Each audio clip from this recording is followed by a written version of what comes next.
What's up everyone? Welcome back to the channel। तो guys आज हम पढ़ने जा रहे हैं इंडियन कॉन्ट्रैक्ट एक्ट का हमारा यूनिट 2। यूनिट 1 ने 4 पार्ट्स लिए, मुझे 3 में उम्मीद थी बट 4 लिए, मैं कॉम्प्रोमाइज नहीं कर सकता क्वालिटी से, तो मुझे 4 पार्ट्स भी लग गए। बट ये वाला यूनिट 2 अब कंसिडरेशन होने वाला है। ये वन शॉट ही मैं आपको पूरा करा दूंगा, तो मे बी वीडियो 7 बजे ना पहुंचे, 8 बजे, 8:30, 9 बजे तक पहुंच जाएगा और पूरा वन शॉट में ही आप आसानी से इस यूनिट को पूरा कर पाओगे। तो चलिए जल्दी से शुरू करते हैं यूनिट 2। और जैसे मैंने आपको बताया था कि फर्स्ट यूनिट बड़ा है, उसके बाद छोटे छोटे पोर्शंस है, तो जल्दी हो जाएगा। तो चलिए जल्दी से शुरू करते हैं आज हमारा यूनिट 2, जो कि होने वाला है कंसिडरेशन। और इसको समझते हैं वेरी इजी, वेरी सिंपल और आसानी से आपको समझ में आ जाएगा। Let's begin.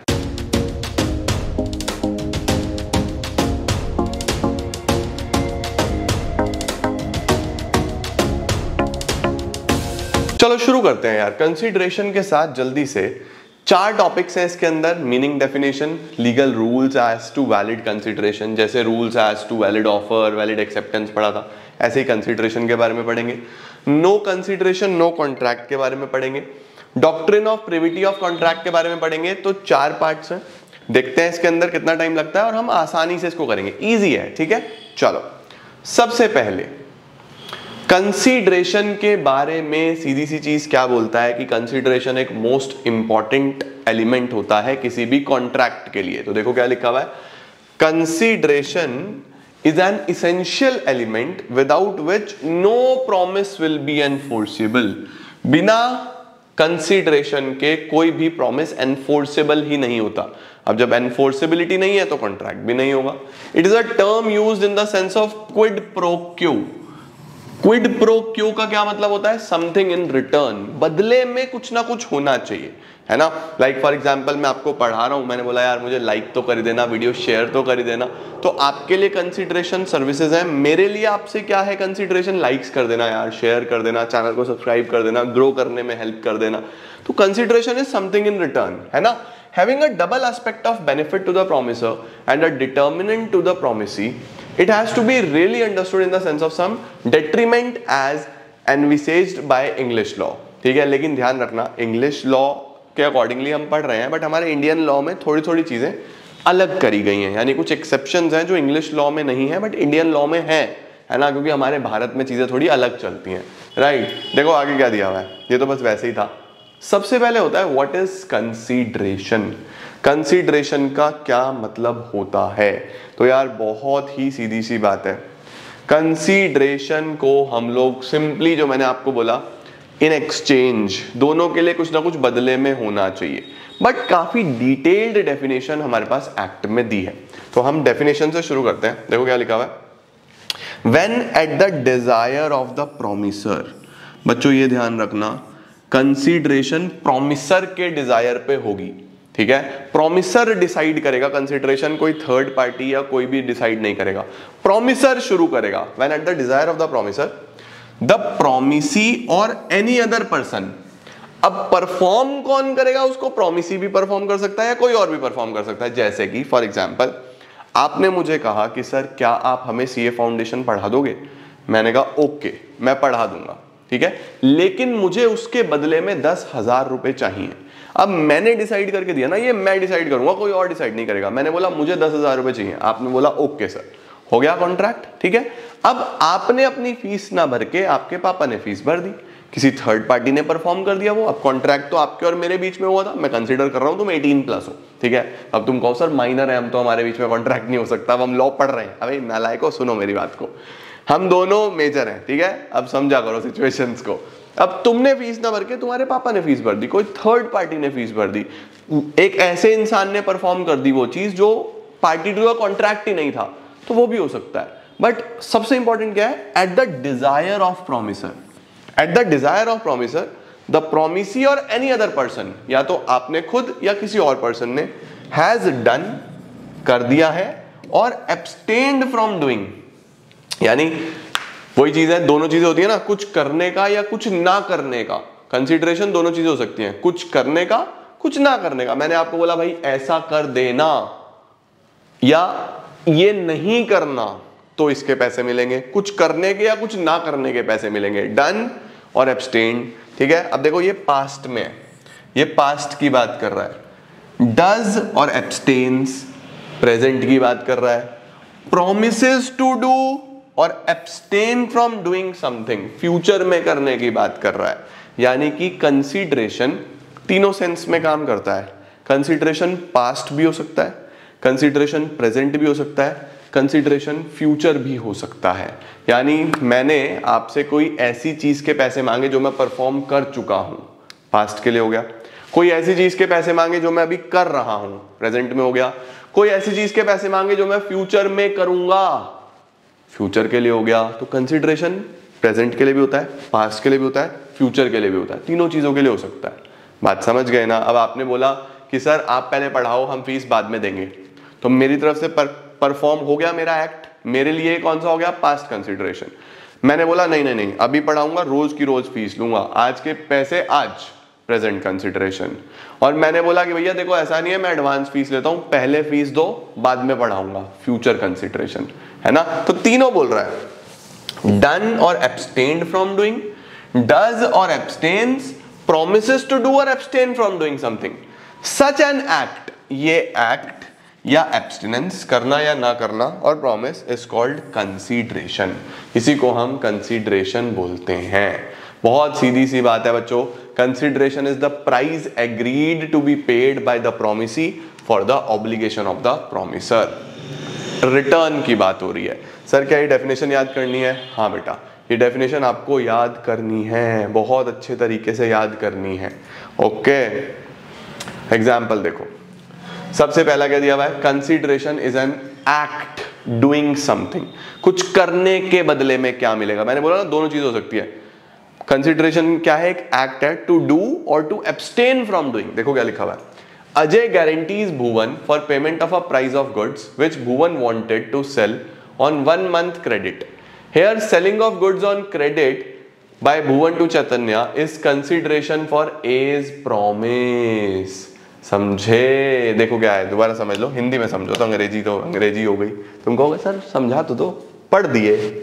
आ जाओ, देखो अजय ने गारंटी करा भुवन को क्या कि पेमेंट करूंगा मैं प्राइस का, which Bhuvan wanted to sell on 1 month credit to Chaitanya. इसका मतलब भुवन और चैतन्य के बीच में कोई डील हो रही है, बी सेल करेगा किसको? सी को, ठीक है। और अजय ने बोला मैं आपको गारंटी बोलता हूं, मेरी गारंटी है, मैं आपको गारंटी करता हूं। अब पढ़ो, अजय गारंटी भुवन को गारंटी करी for payment of the price, मैं पैसा दूंगा किस चीज का? Which Bhuvan wanted to sell on 1 month credit to Chaitanya. Here selling of goods on credit by Bhuvan to Chaitanya is consideration for as promise. तो ए के प्रॉमिस के बदले में उसको क्या मिल रहा है कि भुवन सेल करेगा किसको? चैतन्य को, है ना। तो कुछ करने के लिए पैसा देना, टू डू हो गया, राइट। ऐसे देखो, a college promises students who will score above 95% for the job in MNC, ठीक है। कॉलेज ने बच्चों को प्रॉमिस करा कि जो भी 95% से ज्यादा लेके आएगा उनको हम जॉब दिलवाएंगे, ठीक है।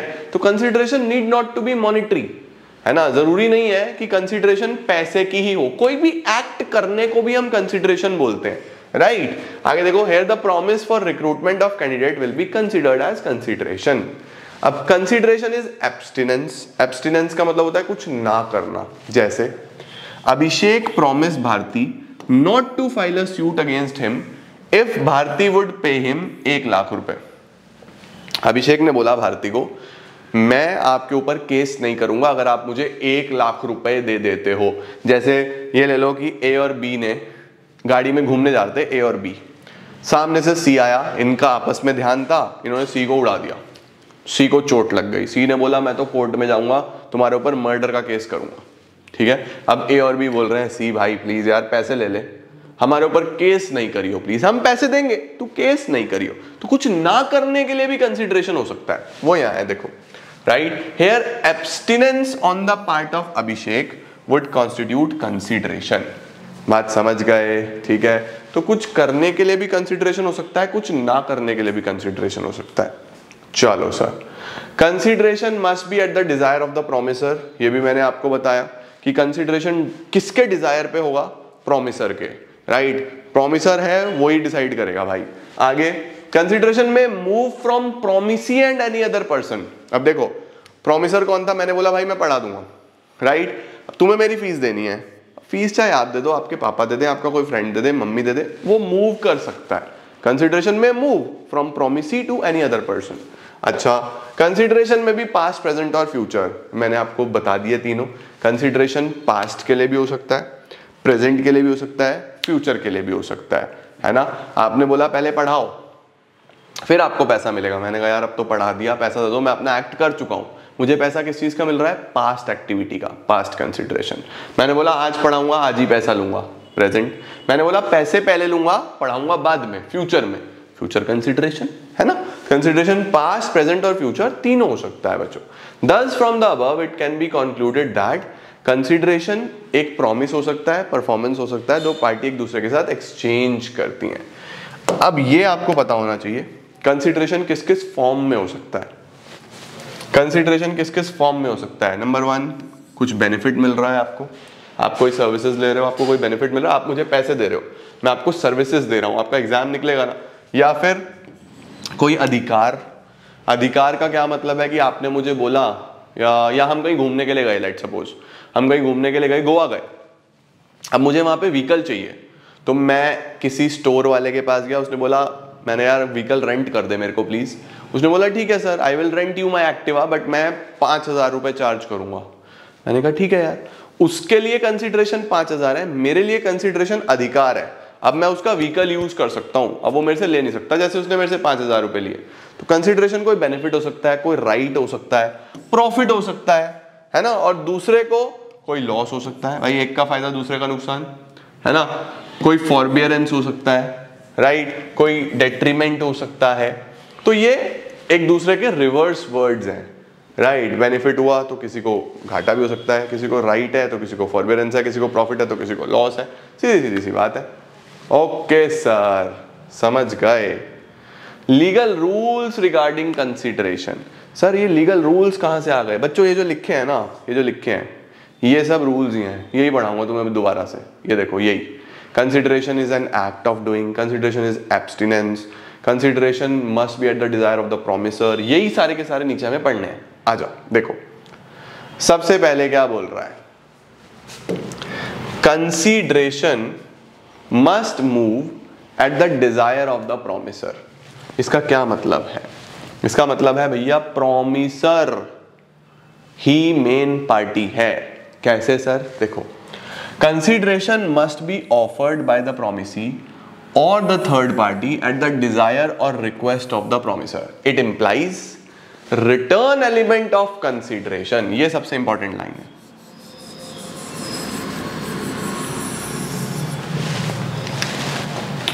क्या है इसको समझने के लिए, देखो R saves S goods from fire without being asked to do so। S की कोई दुकान है, इसमें आग लग गई, अब R ने क्या करा, पूरी जान लगा दी और यहां पे आग बुझा दी, ठीक है। R can not demand any reward for his services. R कोई भी रिवॉर्ड डिमांड नहीं कर सकता। सर क्यों नहीं कर सकता, बेटा इनके बीच में कोई कॉन्ट्रैक्ट ही नहीं हुआ, इसने वॉलेंटरली कोई एक्ट कर दिया, इसने फ्री में कोई एक्ट कर दिया। हाँ, यहां पे तो कोई प्रोमिसी कोई प्रोमिसर है ही नहीं ना भाई, कोई प्रोमिसी कोई प्रोमिसर है ही नहीं, कोई ऑफरर कोई एक्सेप्टर है ही नहीं। तो या तो एस इसको बोलता कि भाई प्लीज हमारी दुकान में आग लग रही है, इसको बुझा दो, ये बोलता हाँ मैं बुझा दूंगा लेकिन मुझे 5,000 रुपए चाहिए, एग्री करता, तब उस चीज की बात हो सकती थी। तो कंसिडरेशन हमेशा प्रोमिसर के डिजायर पे मूव कर सकता है, कोई थर्ड पार्टी इसके अंदर नहीं आ सकती। एक और केस लो है, इससे क्लैरिटी आएगी। देखो दुर्गा प्रसाद वर्सेस बलदेव।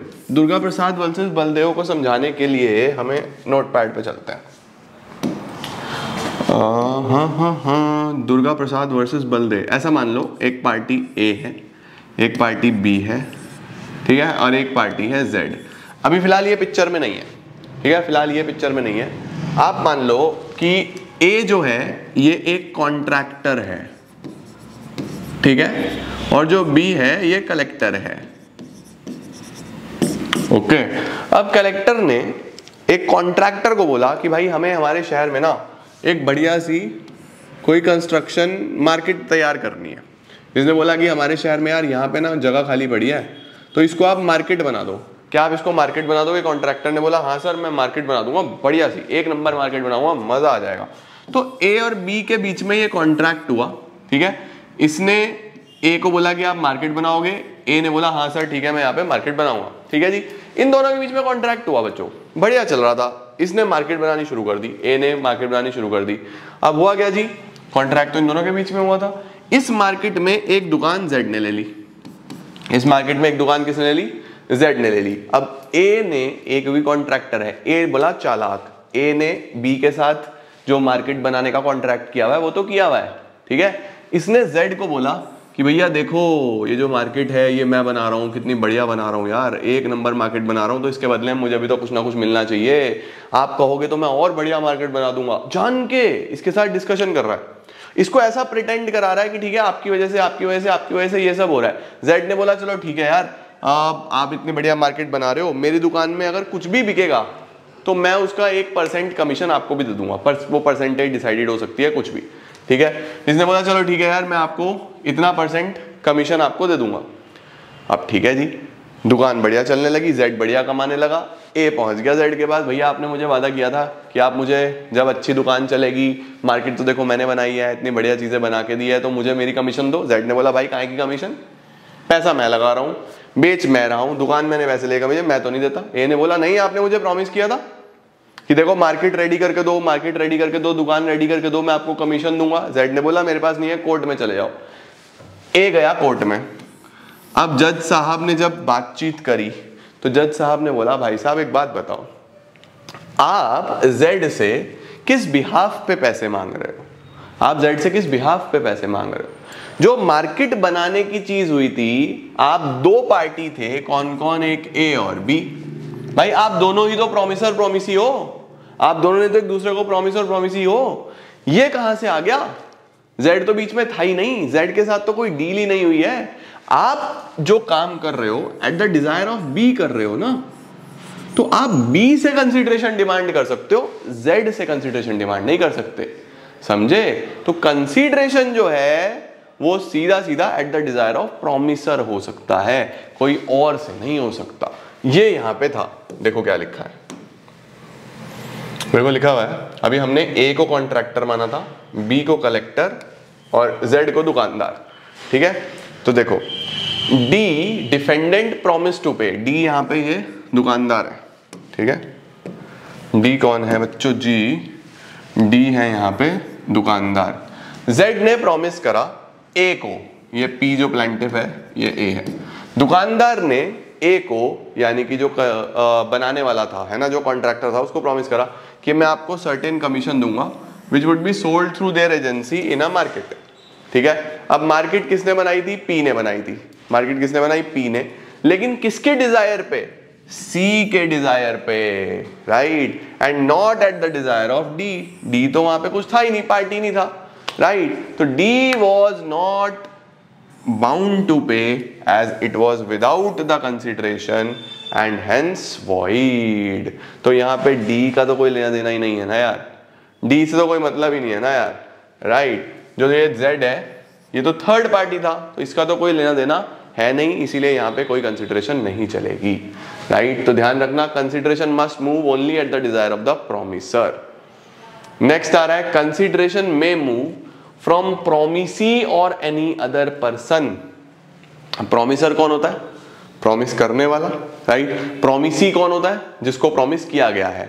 अब मैं प्रॉमिसर हूं, मैंने आपको बोला कि मैं आपको प्रॉमिस करता हूं कि भैया मैं आपको अच्छे तरीके से मैथ्स पढ़ा दूंगा, बढ़िया तरीके से मैथ्स पढ़ा दूंगा।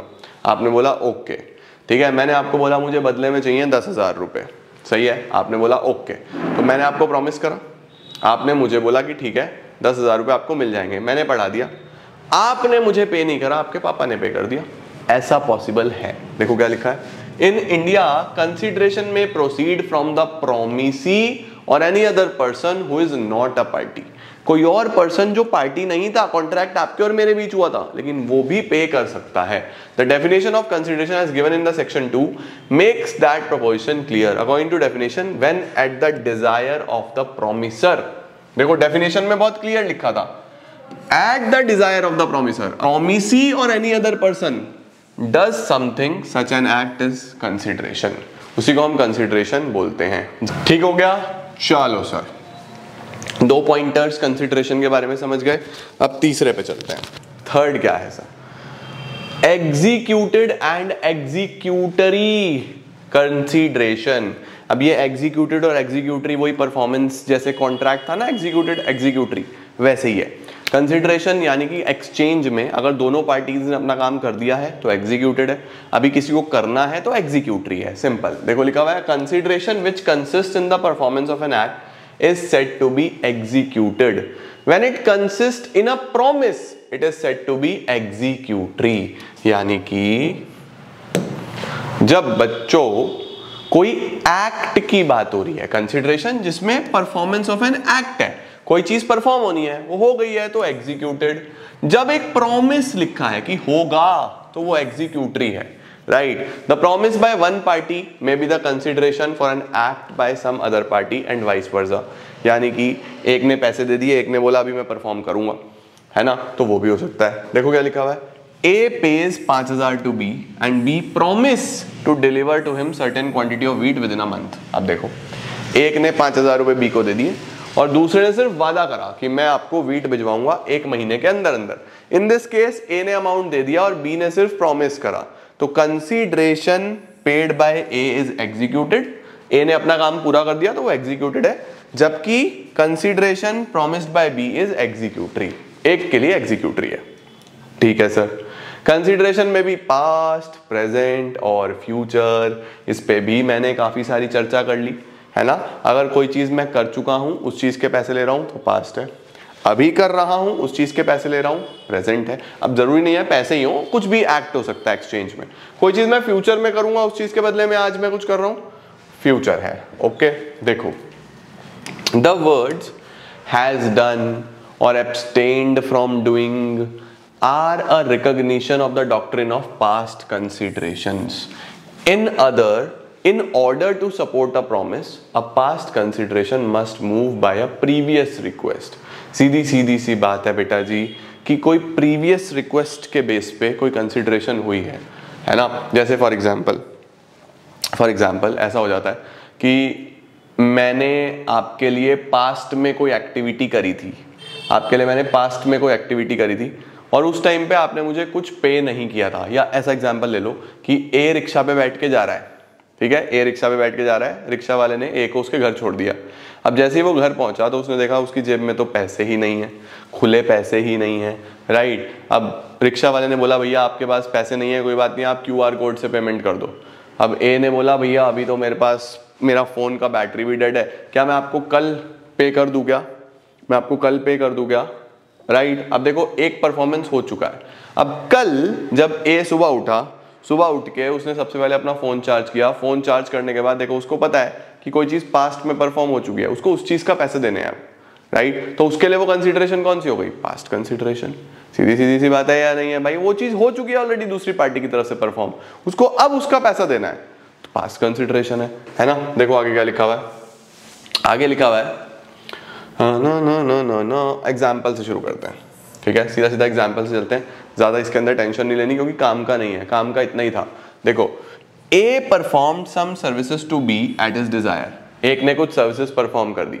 आफ्टर अ वीक बी ने प्रॉमिस करा कि मैं ए को पैसे दूंगा उस काम के लिए, it is said to be the past consideration, और ए बी को स्यू कर सकता है प्रॉमिस्ड मनी के लिए। वही बात ले लो कि ए जो है रिक्शा वाला है और ये अपनी रिक्शा पे बी को घर तक छोड़ाया, ठीक है। बी ने एक हफ्ते बाद प्रॉमिस करा कि ठीक है मैं आपको पैसे दूंगा, ए जो है कंपनसेट करेगा, पैसा लेगा उससे, अगर पैसा नहीं मिलता तो वो स्यू भी कर सकता है उसको, ठीक है। ओके, देखो, a cash cell of goods is an example of present consideration. Cash cell किसका एग्जांपल है, प्रेजेंट कंसिडरेशन का, हाथों हाथ लेन देन हो रहा है, मुझे गुड्स मिल रहे हैं, मैं कैश दे रहा हूं। The consideration is immediately made against the delivery of the goods, बहुत बढ़िया। Consideration need not to be adequate. बच्चों कंसीडरेशन होनी चाहिए, कितनी होगी इस पे कोई डिस्कशन नहीं है, ठीक है। जैसे फॉर एग्जांपल मैंने बोला I will sell you my car for ₹5,000, ठीक है। अब मैं आपको गाड़ी दूंगा, आप मुझे 5,000 रुपए दोगे। अब आप हंसोगे यार 5,000 की कौन सी गाड़ी आती है, लेकिन लॉ बोलता है फाइन चलेगा। कंसीडरेशन होनी चाहिए, दोनों पार्टी उस चीज पे एग्री करने चाहिए। कंसीडरेशन कितनी हो इस पे कोई डिस्कशन नहीं है, ठीक है। देखो consideration need not to be of any particular value, it need not to be approximately of equal value with the promise for which is exchanged. It must be something which the law would regard as having some value. कोई भी चीज ऐसी होनी चाहिए जिसकी कुछ value है, कितनी होगी ये चीज की जरूरत नहीं है, right. Something in return need not to be equal to something given, जरूरी नहीं है कि इक्वल ही हो, राइट। जैसे कि फॉर एग्जाम्पल यहां देखो क्या लिखा हुआ है, X promised to sell a house worth ₹60 lakh for 10 lakh only. 60 lakh का घर था, X ने 10 लाख में बेच दिया। Adequacy of price in itself shall not render the transaction void. अब 60 का था, 1 करोड़ का था, फर्क नहीं पड़ता, ऐसा नहीं है कि void हो जाएगा, है ना। हाँ, अगर 10 लाख रुपए में डील हुई कॉर्जन से, फ्रॉड से, अनड्यू इन्फ्लुएंस से, तब तो ऑफ कोर्स होगा। अदरवाइज अगर दोनों पार्टी किसी पर्टिकुलर कंसीडरेशन पे एग्री कर रही हैं तो जरूरी नहीं है कि वो एडिक्वेट ही हो, होनी चाहिए, मेन बात ये है, ठीक है जी। Perfect. Performance of what one is legally bound to perform, इसका क्या मतलब है, इसका क्या मतलब है बच्चों जी। यहां पे भी एक बहुत अच्छा एग्जाम्पल है, इसी में बहुत अच्छा एग्जाम्पल लिखा हुआ है, इससे ही समझाता हूं। देखो देखो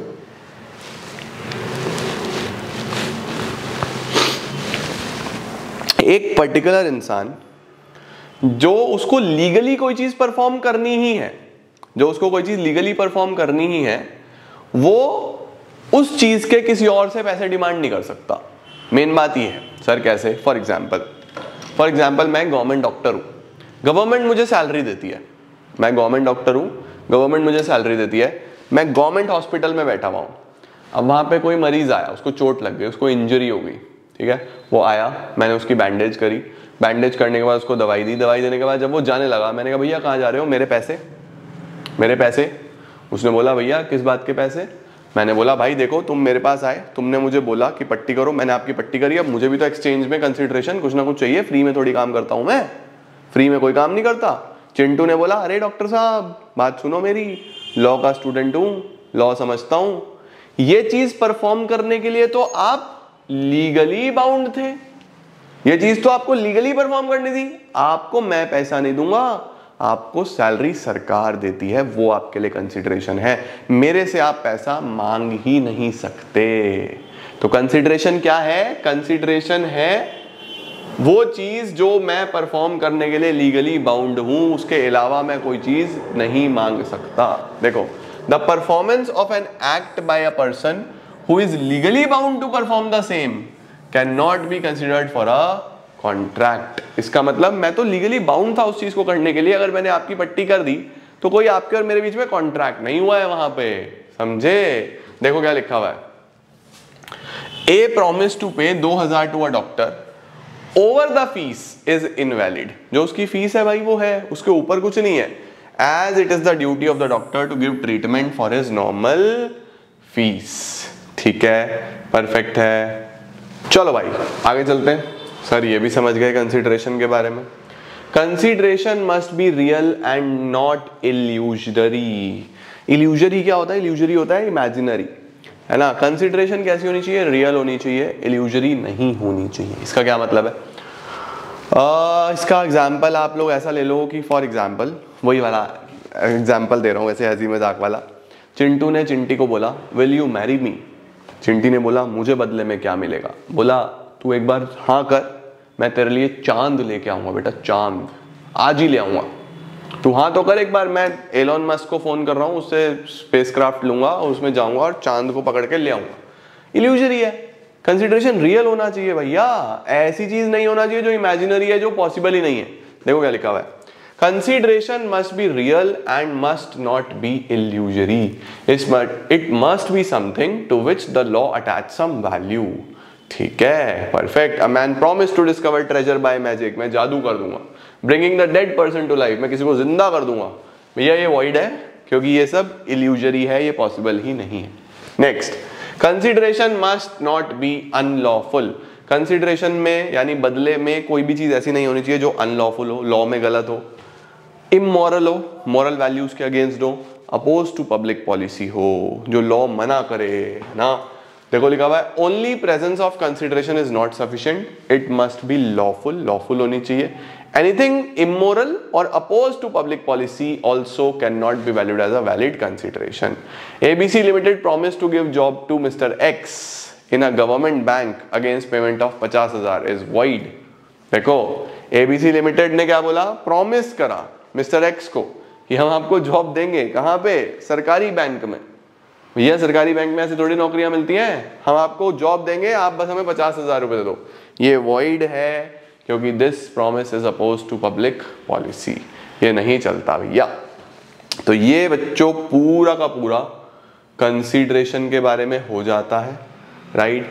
बहुत अच्छे तरीके से सारे के सारे पॉइंटर्स मैंने आपको दिखाए. एक बार वापस से रिवीजन ले लो. सबसे पहला कौन सा था, consideration must move at the desire of the promisor. इसका मतलब दो पार्टीज के बीच में जब कॉन्ट्रैक्ट होता है कोई थर्ड पार्टी कंसिडरेशन डिसाइड नहीं करेगी, राइट.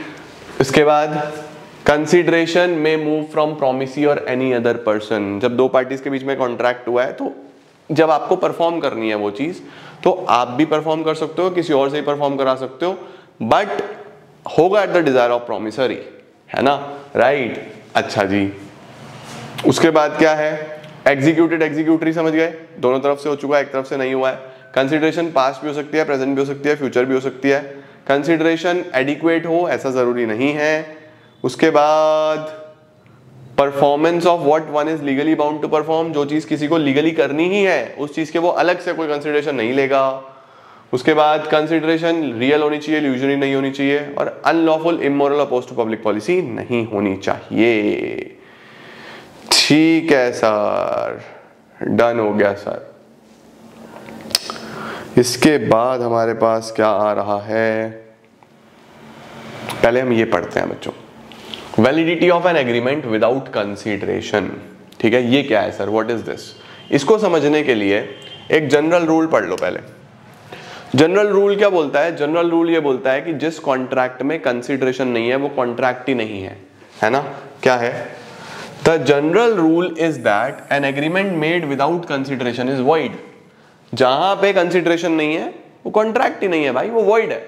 लेकिन कुछ एग्रीमेंट्स ऐसे भी हैं जो विदाउट कंसिडरेशन भी वैलिड होते हैं, यानी कि एक्सेप्शंस. याद रखने, इंपॉर्टेंट है, एग्जाम में आता है. बिना कंसिडरेशन के भी ये कॉन्ट्रैक्ट्स वैलिड होंगे. सर हमने तो चैप्टर 1 में पढ़ा था कि होते नहीं है. हाँ बेटा नहीं होते, लेकिन ये एक्सेप्शंस हैं, इसलिए इनको याद रखना है. क्या है देखो, ये बोल रहा है कुछ ऐसी चीजें हैं. देखो यहां पे देखो क्या लिखा हुआ है, a contract may only be enforceable when consideration is there. However Indian contract act contains certain exceptions to this rule. In the following cases agreement अगर हुआ है बिना कंसिडरेशन के भी तो वो भी वैलिड है, एनफोर्सेबल है. जैसे सबसे पहले नेचुरल लव एंड अफेक्शन. इसका क्या मतलब है, इसका मतलब है अगर कोई कॉन्ट्रैक्ट दो पार्टीज के बीच में हुआ है, हस्बैंड वाइफ के बीच में हुआ है, ठीक है, एक कोई कॉन्ट्रैक्ट हस्बैंड और वाइफ के बीच में हुआ है, सही है. कंडीशंस देखो, out of natural love and affection होना चाहिए भाई. हस्बैंड और वाइफ के बीच में, लड़ाई झगड़े में नहीं, लव एंड अफेक्शन में, प्यार में, मोहब्बत में, लव एंड अफेक्शन में हुआ है. नियर रिलेशनशिप है उन दोनों पार्टीज की भाई, हस्बैंड वाइफ की तो बहुत नियर रिलेशनशिप है. राइटिंग में हुआ है, लिखित में हुआ है, और आपने इसको रजिस्टर भी किया है लॉ में. आपने इसको लॉ में रजिस्टर भी किया है, ठीक है. तो फिर इसको हम लोग एनफोर्सेबल मान लेते हैं बिना किसी कंसीडरेशन के भी. सर ऐसा कैसे, इसका कोई एग्जांपल देखो, मैं आपको एग्जांपल देता हूं. फॉर एग्जांपल एक हस्बैंड ने एक वाइफ को प्रॉमिस किया कि ऑल्दो हमारे बीच में प्यार का संबंध है, हमारे बीच में कोई लीगल रिलेशनशिप का इंटेंशन नहीं है, बट फिर भी मैं आपको प्रॉमिस करता हूं कि मैं आपको हर महीने 10,000 रुपए दिया करूंगा, चाहे आप उसको अपने पे स्पेंड करो, चाहे आप हमारे बच्चों के लिए सेव करो, but I will give you 10,000 rupees. Wife ने बोला अरे कोई बात नहीं रहने दो, बट हस्बैंड ने बोला नहीं नहीं नहीं नहीं मैं आपको दूंगा। अब वाइफ ने बोला कि भाई देखो मैं तो लॉ पढ़ चुकी हूँ, ये डोमेस्टिक एग्रीमेंट हो रहा है, तो ये डोमेस्टिक एग्रीमेंट अगर बाद में आपने नहीं दिए तो मैं तो आपको स्यू भी नहीं कर पाऊंगी। हस्बैंड ने बोला हाँ ठीक है, हम एक काम करते हैं, हम इसको कोर्ट में जाके रजिस्टर कर देते हैं, मैं लिखित में कोर्ट में जाके रजिस्टर कर देता हूँ इस एग्रीमेंट को, फिर तो हो सकता है। वाइफ ने बोला हाँ फिर तो हो सकता है। तो इन्होंने क्या किया, out of natural love and affection किया, ये होनी जरूरी है बच्चों कंडीशंस, नियर रिलेशनशिप में है दोनों हस्बैंड वाइफ, राइटिंग में किया और कोर्ट में जाके इसको रजिस्टर कर दिया। ठीक है, लिखित में कोर्ट में जाके रजिस्टर कर दिया कि ऐसा होगा। अब अगर हस्बैंड मुकर जाए ना तो वाइफ स्यू कर सकती है, although there was no consideration, wife ने थोड़ी बदले में कुछ दिया है, तो हस्बैंड ने ही प्रॉमिस किया था, इन एक्सचेंज तो कुछ भी नहीं है, तो यहां पे वाइफ स्यू कर सकती है। समझे बेटा जी, देखा? तो ध्यान रखना, ऑल्दो ऐसी चीजें होती नहीं है बट फिर भी एक्सेप्शन है, तो कुछ भी हो सकता है भाई, लॉ है, कुछ भी हो सकता है। अगर कोई दो पार्टीज जिन्होंने out of love out of affection कोई प्रॉमिस किया एक दूसरे को, नंबर 2 बहुत क्लोज रिलेशनशिप है, नंबर 3 राइटिंग में है, नंबर 4 कोर्ट में रजिस्टर कर दिया है, तो फिर बिना कंसिडरेशन के भी ये चीज चलेगी। ओके चलो नेक्स्ट क्या है, देखो, a husband by registered agreement promise to pay his earnings to his wife, held the agreement without consideration is valid. ठीक है, परफेक्ट है। अगला देखो, A out of natural love and affection promises to give his newly wedded daughter-in-law a golden necklace worth ₹5 lakh। ठीक है, अब A made the promise in writing और sign भी करा, रजिस्टर भी करा, एग्रीमेंट वैलिड है। नहीं दिया ना अगर इसने नेकलेस तो स्यू कर सकती है उसकी daughter in law. Okay, number 2 compensation for past voluntary services. अब देखो,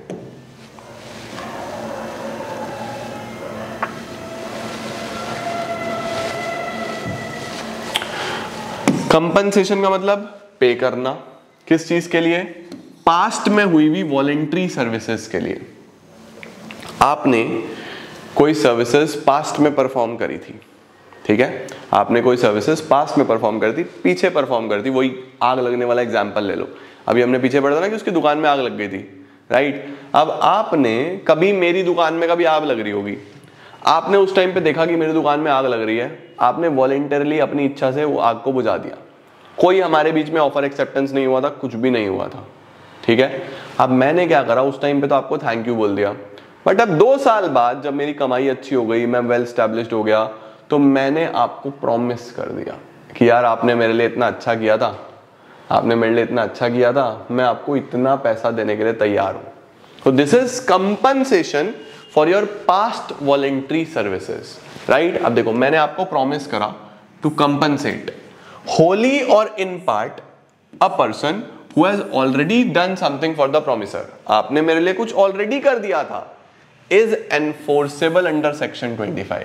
अब देखो, मैंने आपको प्रॉमिस कर दिया, जब आप पैसा लेने के लिए आए मैंने मना कर दिया, आप कोर्ट में चले गए कि जज साहब इन्होंने मुझे प्रॉमिस किया था और अब ये मेरा पैसा नहीं दे रहे। मैंने कहा जज साहब मैंने किस बात का प्रॉमिस किया था, मुझे कुछ बदले में मिला ही नहीं है, मुझे तो कुछ बदले में मिला ही नहीं है, मैंने प्रॉमिस किया था, ठीक है, लेकिन मुझे एक्सचेंज में तो कुछ भी नहीं मिल रहा, there is no consideration, there is no contract. जज साहब बोलते हैं भाई साहब सुनो, लॉ पढ़ के आओ, बिना कंसिडरेशन के भी कॉन्ट्रैक्ट हो सकता है, बिना कंसिडरेशन के भी कॉन्ट्रैक्ट हो सकता है। सबसे पहला, अगर वो नेचुरल लव एंड अफेक्शन में हुआ हो। दूसरा, अगर आपने कंपनसेट करने का वादा किया फॉर पास्ट वॉलेंट्री सर्विस, हो सकता है, लेकिन उसकी कुछ कंडीशंस हैं। क्या कंडीशंस हैं? Number 1, services should have been rendered voluntarily. क्या वो चिंटू ने अपनी इच्छा से करा था? मैंने कहा हाँ जज साहब अपनी इच्छा से किया था। Number 2, services must have been rendered for the promisor. क्या उसने आपके लिए किया था? मैंने कहा हाँ जज साहब मेरी दुकान है, मेरे लिए किया था। Promiser must be in existence at the time when services were rendered. क्या आप जीवित थे उस टाइम? मैंने कहा हाँ सर मैं जीवित भी था उस टाइम पे, मेरी दुकान थी। Number 4, promisor must have intended to compensate for the promise. क्या आपने उस चीज को कंपनसेट करने का इंटेंशन दिखाया? मैंने कहा हाँ जज साहब दिखाया तो था। तो जज साहब बोलेंगे भाई साहब अब आप लीगली लायबल हो ये पेमेंट करने के लिए। आप इंटेंशन मत देते, आप उससे बात भी ना करते, आप थैंक यू बोल दी थी, बात खत्म हो गई थी। अब 2 साल बाद तेरे में क्या कीड़ा जगा भाई, अब जग गया तो अब भर, ठीक है। तो ध्यान रखना, अगर आप कंपनसेट करने के लिए एग्री करते हो किसी पास्ट वॉलंटरी सर्विस के लिए, तो ये 4 चीजें पता होनी चाहिए। अगर ये सब हैं तो फिर आपको भरने पड़ेंगे वो पैसे, ठीक है। देखो, P finds R's wallet and gives it to him. R promised to give P 10,000. P ने R का वॉलेट ढूंढा और उसको दे दिया। R ने प्रॉमिस करा कि मैं आपको 10,000 रुपए दूंगा, वैलिड है ना, परफेक्ट। अच्छा जी, अब देखो R की इच्छा थी, थैंक यू भी बोल सकता था, बट उसने प्रॉमिस कर दिया तो पे करने पड़ेंगे। Okay, promise to pay a time barred debt. लो जी, टाइम बार्ड क्या होता है बच्चों? जिसका टाइम जा चुका होता है। हमने लिमिटेशंस एक्ट, मैंने आपको पीछे बताया था कि कोई भी कर्जे को चुकाने के लिए जो समय सीमा है वो 3 साल की दी गई है। कहां पे सर? लिमिटेशंस एक्ट में। लिमिटेशंस एक्ट में क्या दिया है कि कोई भी कर्जा है 3 साल के अंदर अंदर चुका देना, या 3 साल के अंदर अंदर कोर्ट में मुकदमा कर देना। अगर कोई कर्जा 3 साल से पुराना है फिर उसमें मुकदमेबाजी नहीं होती। कोर्ट कहाँ तक झेलेगा भाई इतने पुराने मुकदमे, ये नहीं चलते कोर्ट में, ठीक है। मैंने कहा लो जी, ये कोर्ट में नहीं चलेंगे, कहाँ चलेंगे भैया? फिर जज साहब कैसे काम चलेगा? कोर्ट में नहीं चलेंगे तो कहाँ चलेंगे? जज साहब ने कहा भाई साहब 3 साल का समय दे तो रहा हूँ, इससे पहले करो। बट यहाँ पे देखो, अगर आपने प्रॉमिस कर दिया to pay a time barred date, एक ऐसा डेट जो टाइम बार्ड हो चुका है, जो 3 साल से ज्यादा पुराना हो चुका है, ठीक है। फॉर एग्जाम्पल, ए ने, चिंटू लो ना यार, ए क्या होता है? चिंटू ने बंटी से आज से 7 साल पहले कोई कर्जा लिया था, 7 years बिफोर। बंटी ने फोन कर करके चिंटू को परेशान किया, चिंटू ने नहीं दिया।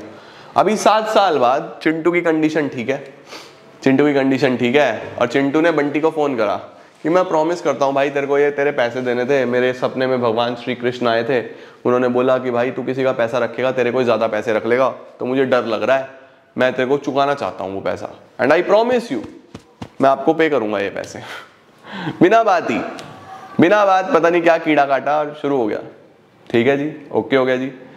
2 दिन बाद बंटी आया, चिंटू भाई आपने प्रॉमिस किया था वो पैसे दे देते। चिंटू ने कहा कौन से पैसे? मैं कोई पैसे नहीं दे रहा। बंटी ने कहा अच्छा मैं कोर्ट में जाऊंगा। कह रहा चला जा, कोई कंसिडरेशन ही नहीं है, हमारे बीच में कोई कॉन्ट्रैक्ट ही नहीं है, वो बताने से क्या होता है? कोई मुझे बदले में क्या मिल रहा है भाई? मैं तेरे पैसे दूं, मुझे बदले में क्या मिलेगा? बदले में तो कुछ होना चाहिए, नो कंसिडरेशन नो कॉन्ट्रैक्ट, जा कोर्ट में। उसने कहा अच्छा एक्सेप्शंस भी है भाई साहब। एक्सेप्शन क्या है? Where a promise in writing, बच्चों ध्यान रखना, राइटिंग में होना चाहिए, signed by the person making it, जो कर रहा है प्रॉमिस वो साइन करके देगा, और बाय हिज ऑथराइज्ड एजेंट, या फिर एजेंट भी कर दे, is made to pay a debt barred by limitation, it is a valid without consideration. ये वैलिड है बिना कंसिडरेशन के भी। देखो क्या लिखा हुआ है, ए इज इंडेटेड टू सी, ए ने सी के 60,000 रुपए देने थे, लेकिन डेट जो है वो बार्ड हो चुका था by limitation act. A sign a written promise now, A ने अब रिटन प्रॉमिस साइन करा to pay 50,000 in final settlement. ए ने बोला 50,000 दे दूंगा। तो बच्चों ये कॉन्ट्रैक्ट बिना कंसिडरेशन के भी चलेगा, लेकिन सिर्फ 50,000 रुपए तक। ये ध्यान में रखना, जितना वो रिटर्न में साइन करके दे रहा है उतने के लिए ही बस, उससे ज्यादा नहीं। ओके ठीक है सर, ये भी समझ गए। नेक्स्ट क्या है? एजेंसी। एजेंसी का क्या मतलब है? बोल रहा है कि एजेंसी के कॉन्ट्रैक्ट के लिए किसी भी प्रकार के कंसिडरेशन की जरूरत नहीं होती। कंसिडरेशन की जरूरत नहीं होती का क्या मतलब है सर? इसका मतलब है कि फॉर एग्जाम्पल मेरे और किसी थर्ड पार्टी के बीच में कोई कॉन्ट्रैक्ट हो रहा है, ठीक है। फॉर एग्जाम्पल मैं बोल देता हूं,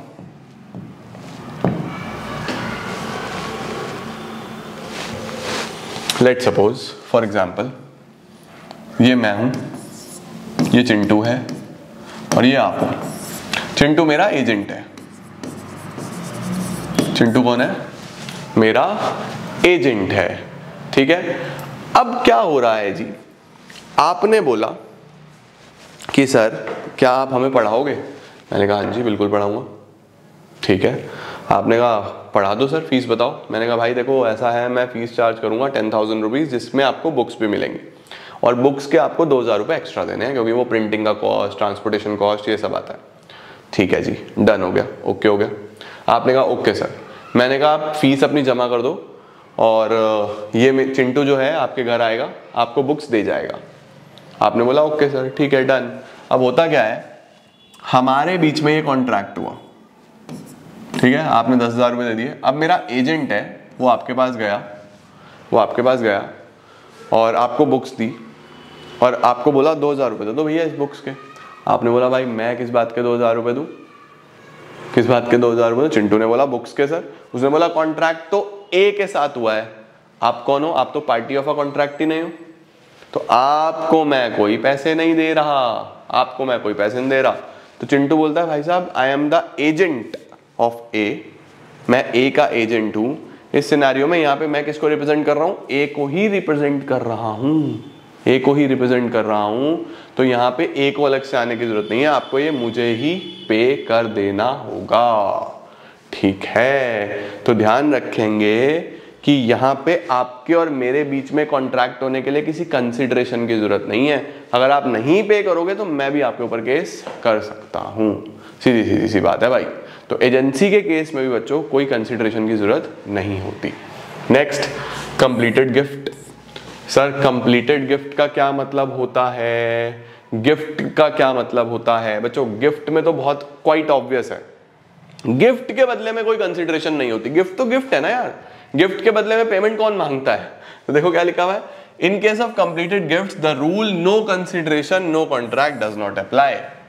Nothing in this section shall affect the validity as between the donor and the donee of any gift actually made. Gift do not require any consideration. Gift देना, गिफ्ट रिसीव करना ये valid है बिना consideration के भी, ठीक है जी। Next आता है बेलमेंट। सर बेलमेंट क्या होता है? बेलमेंट का मतलब होता है बच्चों बेसिकली जब हम किसी को कोई गुड्स यूज करने के लिए देते हैं, उसकी डिलीवरी हो रही है ना। जैसे फॉर एग्जांपल मेरे पास कोई बाइक है, ये मैं हूं, मेरे पास कोई बाइक है, बाइक कैसे बनाऊं ये समझ लो, ये बाइक है, ठीक है। अब ये बाइक जो है मैंने आपको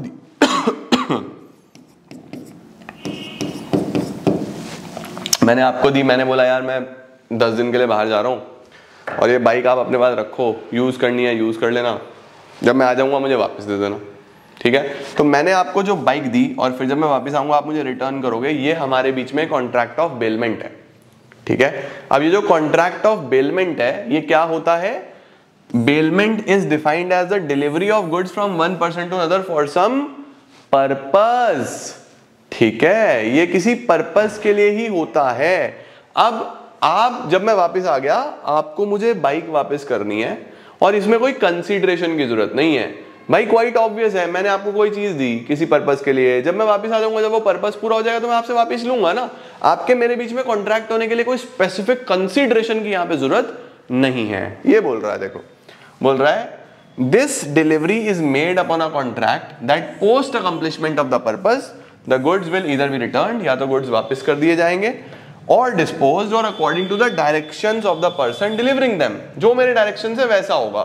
No consideration is required to affect the contract of bailment. यहां पे हमें किसी कंसीडरेशन की जरूरत नहीं है। परफेक्ट है बच्चों, डन सर। बेलमेंट पे पूरा चैप्टर है, वैसे बेलमेंट पे पूरा चैप्टर है, हम आगे इसको डिटेल में पढ़ेंगे। अच्छा जी, इस एग्जांपल में देखो बच्चों क्या लिखा हुआ है, mister A hand over the keys of his godown to mister Y. A का गोडाउन है, वाई का वहां पे कुछ सामान रखा हुआ है, ठीक है। वाई ने बोला सर मुझे सामान निकालना था, ए ने बोला ये ले यार चाबी, जाके निकाल ले। अब वाई को चाबी मिलने का मतलब ये थोड़ी ना है कि वाई मालिक हो गया, वाई को अपना सामान निकालना है और वो वापस करेगा चाबी, यही तो बेलमेंट है ना। आपको कोई चीज मिली है, किसी पर्पस के साथ मिली है, यूज करो, पर्पस खत्म हो गया वापस करो, राइट। लिखा हुआ है mister Y had deposit his goods in the same, ये तो मैंने आपको बता दिया। Mister Y gets possession of godown but not the ownership. जैसे ही मिस्टर वाई वहां से गुड्स निकालेगा, he is liable to hand over the keys back to mister A. अब इस कॉन्ट्रैक्ट में कोई कंसिडरेशन थोड़ी ना है यार, ठीक है, चल रहा है, वैलिड है। नेक्स्ट है चैरिटी। चैरिटी क्या है बच्चों? If A promisee undertake the liability on the promise of the person to contribute to charity, there the contract shall be valid. Okay, ये समझना पड़ेगा बच्चों, ये आपको समझना पड़ेगा, समझो जरा। फॉर एग्जाम्पल चिंटू है, ठीक है, चिंटू ने प्रॉमिस कर दिया, ये प्रॉमिसर है, इसने प्रॉमिसी को, चिंटू ने बंटी को ये प्रॉमिस कर दिया। बंटी कौन है? बंटी है प्रीस्ट, पंडित जी, चिंटू ने पंडित जी को प्रॉमिस करा कि मैं आपको इस दिवाली पे 1 लाख रुपए गिफ्ट दूंगा या चैरिटी करूंगा, गिफ्ट नहीं चैरिटी करूंगा, मैं आपको 1 लाख रुपए की चैरिटी करूंगा, ठीक है।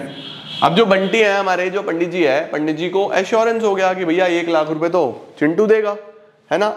इस ट्रस्ट पे पंडित जी ने आगे कॉन्ट्रैक्ट कर लिया रेनोवेशन वाले के साथ कि भैया आप मंदिर का रेनोवेशन शुरू करो, मैं आपको पैसे देता हूं, अभी चिंटू से आ जाएंगे, मैं आपको पैसे देता हूं, चिंता मत करो, आप रेनोवेशन शुरू करो।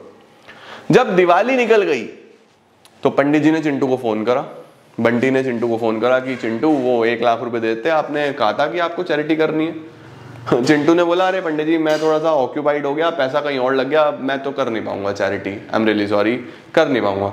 बंटी ने बोला अरे भाई ऐसा कैसे हो सकता है, प्लीज आप पैसे दो, मैं तो आगे और कॉन्ट्रैक्ट कर चुका हूं। चिंटू ने बोला भाई साहब सुनो, जबरदस्ती किस बात की है, मैं नहीं दे रहा, चैरिटी है मैं नहीं कर पा रहा, जबरदस्ती किस बात की, आप ऐसे कैसे कर सकते हो। बंटी ने बोला भैया मैं कोर्ट में जाऊंगा, आपने प्रॉमिस किया था, आप उसको पूरा नहीं कर रहे, इसने कहा चले जाओ पंडित जी, ये क्या बात हुई, देयर इज नो कंसिडरेशन, मैं आपको पैसे दूं, आप मुझे बदले में क्या दे रहे हो, nothing, there is no contract, कुछ ना कुछ तो चाहिए। पंडित जी चले गए। तो जज साहब यहाँ पे क्या कहेंगे, जज साहब कहेंगे भाई साहब चिंटू जी सुनो, अगर आपके एश्योरेंस पे पंडित जी किसी और कॉन्ट्रैक्ट में एंटर कर चुके हैं, उनकी लाइबिलिटी अराइज हो गई है, वो किसकी वजह से, सिर्फ आपकी वजह से, आप ना बोलते तो कोई लाइबिलिटी अराइज ही नहीं हो रही थी, अभी आपने बोला तो ये कॉन्ट्रैक्ट बिना कंसिडरेशन के भी वैलिड है। यही एक्सेप्शन है बच्चों, देखो क्या लिखा हुआ है, इफ अ प्रोमिसी, प्रोमिसी कौन है, बंटी, अंडरटेक द लाइबिलिटी, उसने कोई लाइबिलिटी ले ली, on the promise of the person to contribute to charity, there the contract is valid. देखो लिखा हुआ है मिस्टर जी ने प्रॉमिस करा मिस्टर के को, सेक्रेटरी हैं किस चीज के, कमिटी ऑफ द टेंपल के, कि वो 1 लाख रुपए डोनेट करेंगे रेनोवेशन के लिए।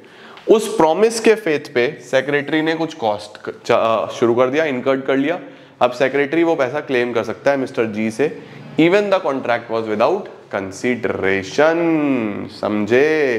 तो ये कुछ एक्सेप्शंस होते हैं बच्चों, जिसके अंदर कॉन्ट्रैक्ट विदाउट कंसीडरेशन भी वैलिड होता है। ओके ठीक है। अब बचा बच्चों जी हमारे पास लास्ट टॉपिक, वो लास्ट टॉपिक क्या है, ये suit by a third party to a contract. आ जाओ इसको सीखते हैं। अब इस टॉपिक में ना बच्चों मेरे साथ साथ लिखते चलो, suit by a third party to a contract मतलब देखो क्या है, देखो अगर ए और बी के बीच में कोई कॉन्ट्रैक्ट हुआ है ना, तो सी इसमें बीच में आ ही नहीं सकता, सी कोई केस वेस नहीं कर सकता, यानी कि जो कॉन्ट्रैक्ट ए और बी के बीच में हुआ है, पार्टीज के बीच में हुआ है, वो पार्टीज ही एक दूसरे को स्यू कर सकती हैं। But there are some exceptions, कुछ एक्सेप्शंस हैं जहां पे एक थर्ड पार्टी यानी कि एक स्ट्रेंजर, थर्ड पार्टी के बच्चों हम लॉ में ना स्ट्रेंजर बोलते हैं, थर्ड पार्टी को क्या बोलते हैं, स्ट्रेंजर, जिसको पता ही नहीं है, एक स्ट्रेंजर भी स्यू कर सकता है, ऑल्दो वो कॉन्ट्रैक्ट का पार्ट नहीं है बट स्टिल वो स्यू कर सकता है। सर ऐसा क्या है, देखो लिखा हुआ है, दो under the Indian contract act the consideration for an agreement may proceed from a third party, बोल रहा है कंसीडरेशन तो थर्ड पार्टी से आ सकती है, जैसे मैंने बोला था ना कि आपकी फीस आपने नहीं दी किसी और ने दे दी, राइट, कंसीडरेशन तो आ सकती है, लेकिन third party can not sue on the contract. अब आपकी फीस आपके पापा ने भरी, कॉन्ट्रैक्ट आपके और मेरे बीच में हुआ था, अब मैंने बढ़ाने से मना कर दिया तो आपके पापा नहीं केस कर सकते, केस तो आप ही कर सकते हो, ये बात है, समझे। एक थर्ड पार्टी कंसीडरेशन दे सकती है, एक स्ट्रेंजर पेमेंट कर सकती है मेरा, बट मेरे ऊपर केस नहीं कर सकती बच्चों, ये है बात। Only a person who is a party to contract can sue, सिर्फ जो पार्टी टू कॉन्ट्रैक्ट है वो ही स्यू कर सकता है। Thus concept of stranger to consideration is valid, stranger to consideration तो हो सकता है, स्ट्रेंजर टू कॉन्ट्रैक्ट नहीं, है ना। देखो अब आगे देखो क्या है, इस कॉन्सेप्ट को बोलते हैं stranger to a contract can not sue. Stranger जो है वो स्यू नहीं कर सकता, सी जो है यहां पे स्यू नहीं कर सकता, इसका दूसरा नाम होता है doctrine of privity of contract.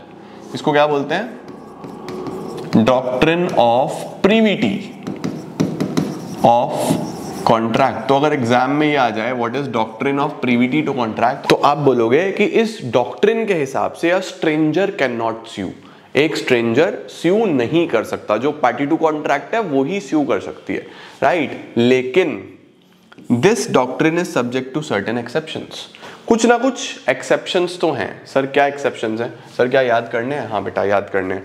Number 1 सबसे पहला, in the case of a trust, अगर कोई ट्रस्ट क्रिएट हुआ है, in the case of a trust, a beneficiary can enforce his right under the trust through he was not a party to the contract. वो एक party to the contract था ही नहीं। इसका मतलब फॉर एग्जाम्पल मैं आपको एक बात करता हूं कि चिंटू के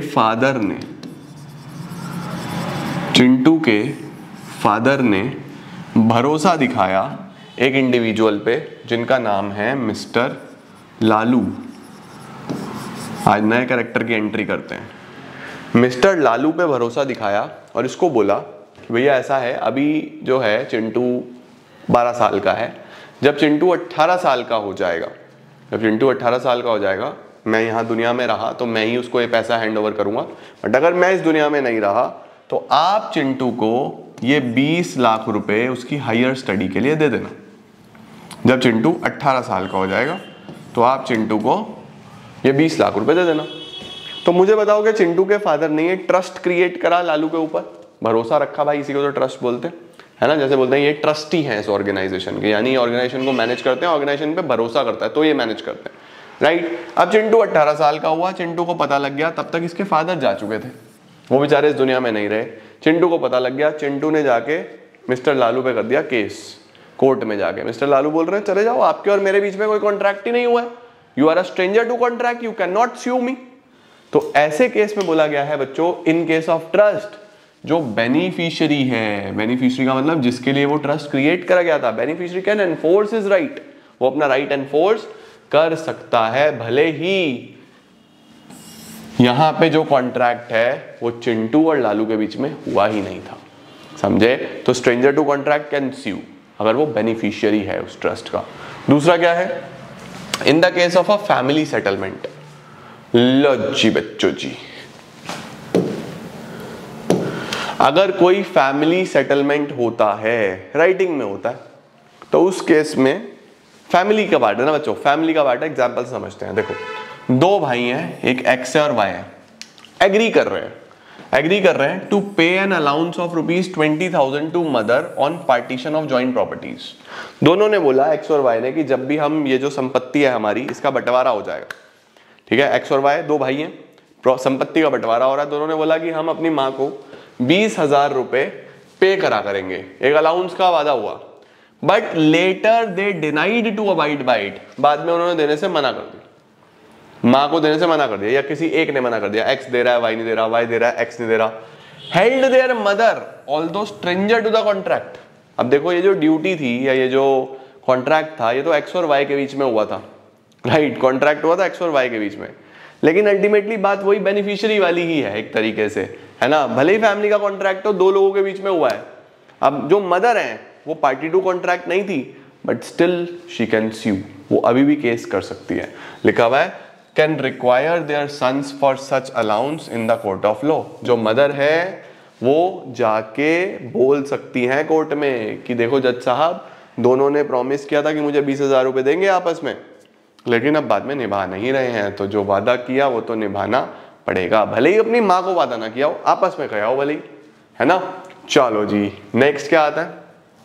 अच्छा एक चीज और ये पढ़ भी लो, in case of a family settlement, if the terms of the settlement are reduced into writing, लिखित में होना चाहिए, ध्यान रखना।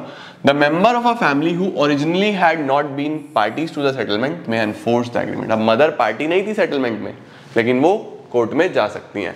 इन case of certain marriage contract, अब मैरिज कॉन्ट्रैक्ट में भी ऐसा हो सकता है क्या सर? हाँ, मैरिज कॉन्ट्रैक्ट में भी ऐसा हो सकता है। बात वही है कि जो बेनिफिशियरी है वो भले ही पार्टी टू कॉन्ट्रैक्ट ना हो, लेकिन वो भी स्यू कर सकता है। देखो क्या है यहाँ पे भी, मिस्टर एक्स की wife deserted him for ill treating her. जो मिस्टर एक्स की वाइफ है उसने बोला कि ये जो एक्स है ये मेरे साथ अच्छे से बिहेव नहीं करता, इल ट्रीटमेंट करता है। मिस्टर एक्स ने प्रॉमिस करा उसकी वाइफ के फादर को। अब देखो एक्स का और वाइफ के फादर के बीच में प्रॉमिस हो रहा है, एक्स के और वाइफ के फादर के बीच में, mister Puri that he will treat her properly और एल्स पे हर मंथली अलाउंस। अब उसने बोला कि मैं इसको अच्छे से बिहेव करूंगा, ट्रीट करूंगा, मैं अच्छे से ट्रीट नहीं करता तो मैं एक्स की वाइफ को मंथली मान लो 10,000 रुपए दूंगा। यहां पे बस अमाउंट नहीं लिखी हुई, लिखा हुआ अलाउंस। ठीक है, तो अब ये प्रॉमिस, ये जो कॉन्ट्रैक्ट, प्रॉमिस, वादा, ये इन दोनों के बीच में हो रहा है। ठीक है, वाइफ का कोई मतलब नहीं है इसके अंदर, इन दोनों के बीच में हो रहा है। But she was again ill treated by her husband, उसने फिर ऐसा ही करा। Held she has all the right to sue mister X. अब मिस्टर एक्स को इसकी वाइफ भी केस कर सकती है। एक्स ये नहीं बोल सकता कि तेरे मेरे बीच में थोड़ी कोई कॉन्ट्रैक्ट हुआ है, मैंने तो तेरे फादर को प्रॉमिस किया था, वो करे ना मेरे ऊपर केस। तो वाइफ क्या बोलेगी, भाई साहब सुनो, कॉन्ट्रैक्ट एक्ट में जाओ, आपने एक डॉक्ट्रिन पढ़ा है, कौन सा डॉक्ट्रिन पढ़ा है, प्रिविटी ऑफ कॉन्ट्रैक्ट, उसके अंदर जाके चेक करो, एक्सेप्शंस हैं। वहां पे किसकी बात कर रही हूं मैं मैरिज कॉन्ट्रैक्ट्स की बात कर रही हूं। ठीक है, तो इस बात का ध्यान रखना है। Held she has all the right to sue mister X against the contract between mister X and mister Puri even though she was a stranger to contract. तो स्ट्रेंजर वाले में बच्चों सबसे पहले ट्रस्ट वाला एग्जांपल ध्यान रखना, फैमिली सेटलमेंट हो गया, मैरिज कॉन्ट्रैक्ट्स हो गया, then assignment of a contract. Assignment का मतलब होता है ट्रांसफर। असाइनमेंट का मतलब क्या होता है बच्चों, transfer. In case of transfer of a contract, तो देखो लिखा हुआ है where the benefit under a contract has been assigned, transfer कर दिया गया है। तो जिसको ट्रांसफर करा गया है, भले ही वो बीच में इन्वॉल्व नहीं था, तो बाद में वो केस कर सकता है। देखो क्या बहुत सिंपल सा एग्जांपल है। मिस्टर अंकित शर्मा ने अपनी इंश्योरेंस पॉलिसी, अब जब मिस्टर अंकित शर्मा ने पॉलिसी ली होगी तो वो मिस्टर अंकित और कंपनी के बीच में कॉन्ट्रैक्ट हुआ होगा, मिस्टर अंकित और कंपनी के बीच में। अब उन्होंने अपनी पॉलिसी किसको ट्रांसफर कर दी, अपने बेटे को। तो अगर बेटा चाहे, भले ही वो पार्टी टू कॉन्ट्रैक्ट नहीं है, क्लेम कर सकता है ना।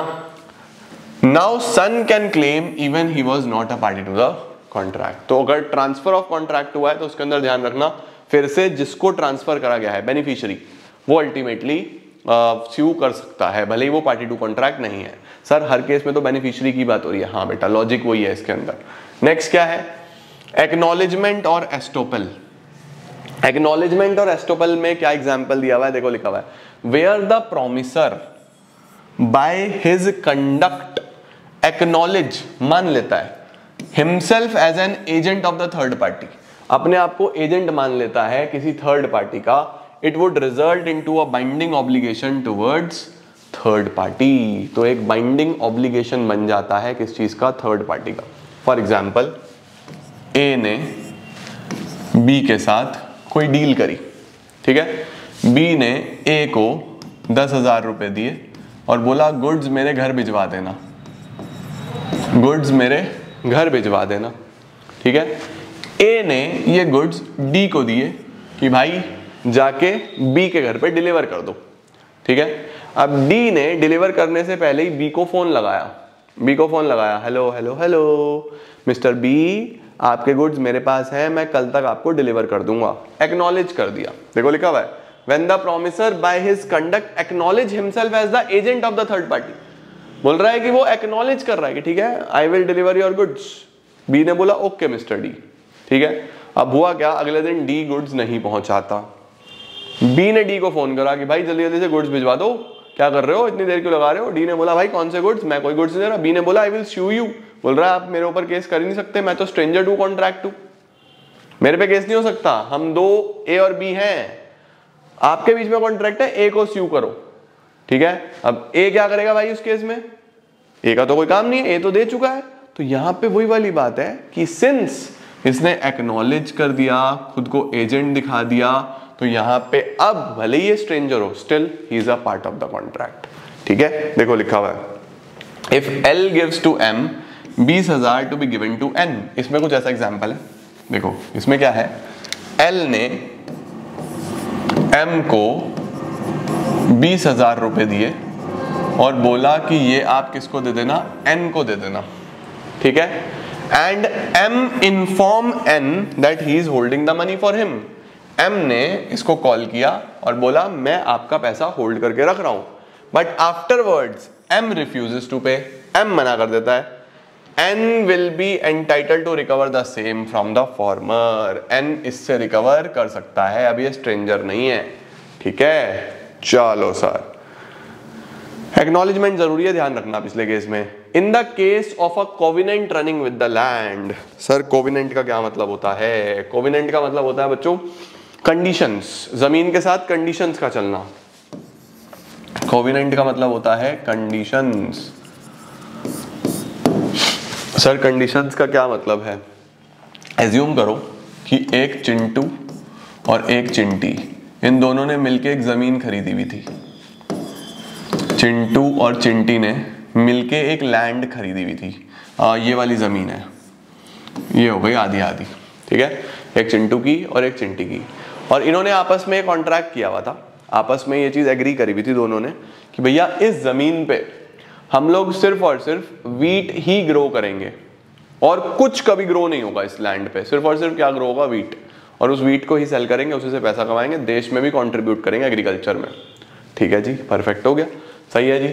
अब चिंटू ने चिंटी के साथ ये कॉन्ट्रैक्ट करा हुआ था। चिंटू ने अपनी ये जमीन जो है, अपना वाला हिस्सा बंटी को बेच दिया। चिंटू ने अपना वाला हिस्सा किसको बेच दिया? बंटी को बेच दिया। अब ध्यान में रखना बच्चों, जब भी कोई लैंड सेल होती है ना, तो वो विद कंडीशन सेल होती है। इसका मतलब अब ये जो कंडीशन चिंटू ने चिंटी के साथ करी हुई थी ना, बंटी को भी ये माननी पड़ेगी। यानी ये विद कंडीशन ही बाय करते हैं जमीन को, सही है ना। कंडीशन अलग होगी ऐसा कुछ नहीं होने वाला, विद कंडीशन ही बिकेगी ये। ठीक है सर, समझ गए। अब इस सिनेरियो में चिंटी को लगा एडवांटेज। चिंटी को लगा यार बंटी तो नई पार्टी है, वो कॉन्ट्रैक्ट तो चिंटू और मेरे बीच में हुआ था, चिंटू तो चला गया और वीट पे कुछ खास कमाई भी नहीं हो रही। मैं काम करती हूँ, मैं वेजिटेबल्स ग्रो करती हूँ, ऑर्गेनिक फार्मिंग करती हूँ, वेजिटेबल आजकल खूब प्रॉफिट बनता है। तो चिंटी ने क्या करा, यहाँ पे वेजिटेबल ग्रो करना शुरू कर दिया, सब्जी ग्रो करनी शुरू कर दी। अब जो बंटी है, बंटी जो है उसने चिंटी को याद दिलाया कि दीदी सुनो, यहाँ पे आप वेजिटेबल नहीं ग्रो कर सकते क्योंकि यहाँ पे तो वीट ग्रो करने का एग्रीमेंट हुआ है, कॉन्ट्रैक्ट हुआ है। अब चिंटी ने बोला अरे you are a stranger to contract, तू बीच में मत बोल, चिंटू और मेरे बीच की बात थी, चिंटू गया ना उससे बात करूंगी मैं, यू आर अ स्ट्रेंजर तू नहीं बोल सकता। यहाँ पे बोल रहा है कि बोल सकता है।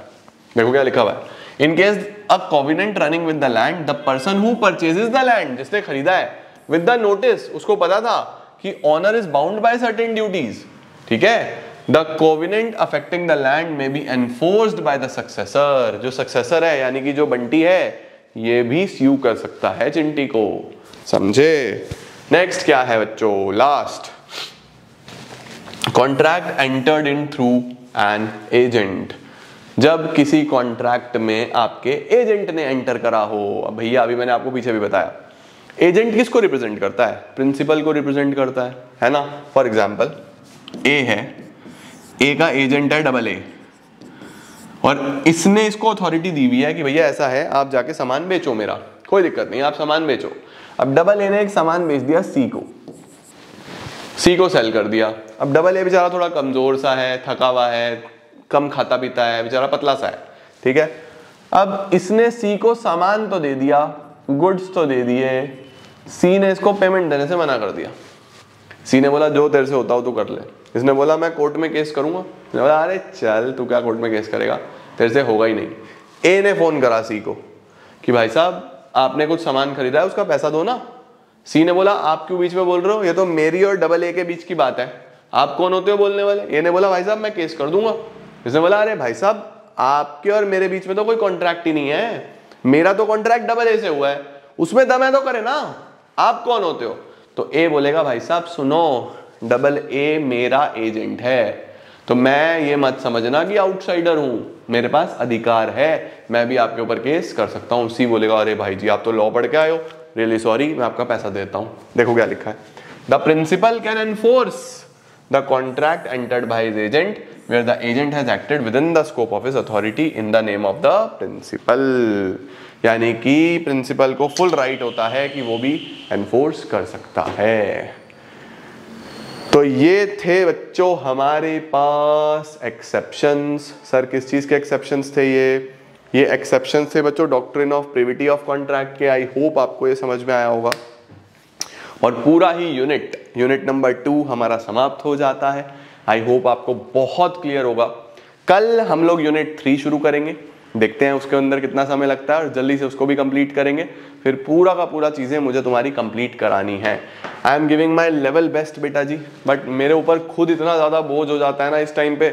मैं खुद चीज़ें करने की बहुत कोशिश करता हूँ, बट कभी कभी मैं खुद डिले हो जाता हूँ। मुझे खुद बुरा लगता है कि यार बच्चों का कोर्स डिले हो रहा है, मुझे जल्दी से जल्दी पूरा कराना है, but I am giving my level best and मैं इसी तरीके से कोशिश करूंगा कि जल्दी से जल्दी चीज़ें कराऊं। Right, chapter 2 is done, chapter 3 कल कराऊंगा और अच्छे तरीके से कराऊंगा। ठीक है, बिल्कुल भी ये नहीं है कि फटाफट करना है तो क्वालिटी से कॉम्प्रोमाइज हो, नहीं यार।